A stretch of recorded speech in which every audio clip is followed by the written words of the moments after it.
This is what I call riding for the Bible brand. I'm on my horse once again, MC Hammer. MC Hammer's real name is Playin' Stylish. He's a 4-year-old gelding, about to turn 5. Today I want to talk about what we call simply self-preservation and what the Bible teaches about defense, defending yourself, even using violence to do it.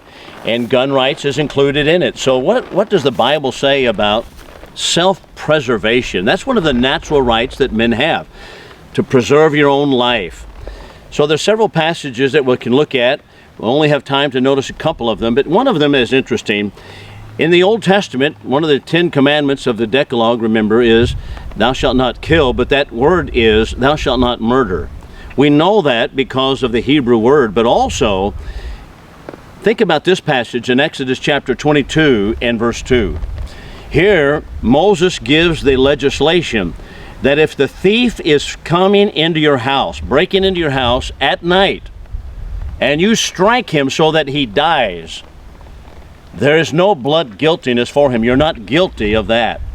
Why is that the case? Because that's not a case of murder. That is self-defense, or what we will call self-preservation. So exactly in the New Testament we have a statement made by our Lord in Matthew chapter 24 and verse 3, in which he says, if the master of the house had known at what hour the thief was breaking in, he would have hindered him. He would have thwarted it, stopped it. How are you going to stop it? You stop it with force, and that's unfortunately what you have to use. The Bible teaches the right of self-preservation. I do want to look at one passage in the Old Testament that is so interesting, and many people overlook it when thinking about this particular topic, and it comes from Genesis chapter 9 and the verses 6, Genesis 9 and 6. Here we have a statement made to Noah, and that is before the Mosaic Code, before the Old Testament law was given, but it was a statement of God's principle, how man can and should live. And he made this statement in Genesis 9 and 6. Whosoever sheds man's blood, by man shall his blood be shed, because in the image of God man was created, or God made man. Now let's notice what the passage has to say. Number one, the principle is that God made man in his own image. That's why people have value. Individuals have value. You might find it interesting to look sometimes. You might just do your own research on the internet. You look at what these usually Democrat senators and congressmen believe about the value of life and who gives you the right to life and what are your natural rights. They think the government gives you rights. No, that's not true. God gives you the right to life, liberty, pursuit of happiness, property, and self-preservation.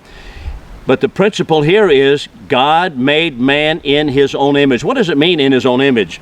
It means that we have moral sensitivity. I have rational ability. People are able to think through problems and think what is right and what is wrong. Moral sensitivity means that we're able to make a decision concerning right and wrong.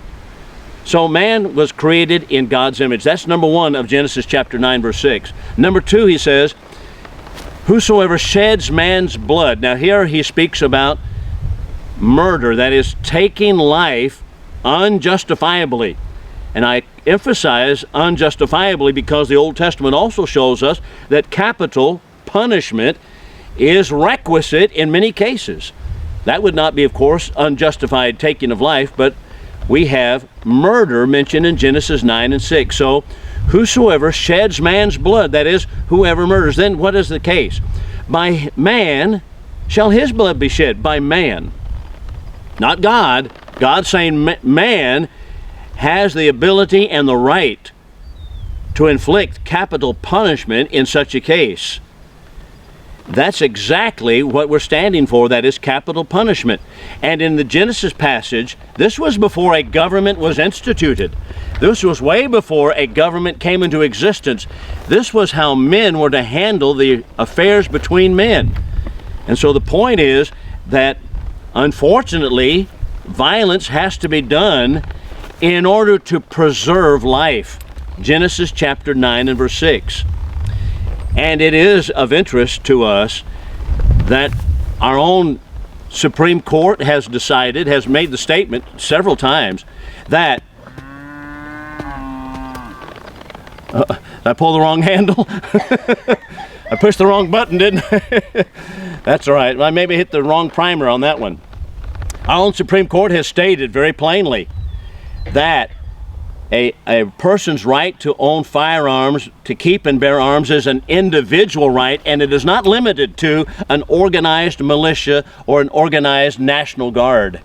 That is, of course, exactly what our founding fathers said. But what were they doing? They were reflecting the Bible principle of self-preservation. That is, we have the right to keep and bear arms, which is a right that God gives us in order to preserve our own lives. That's what I mean by riding for the Bible brand.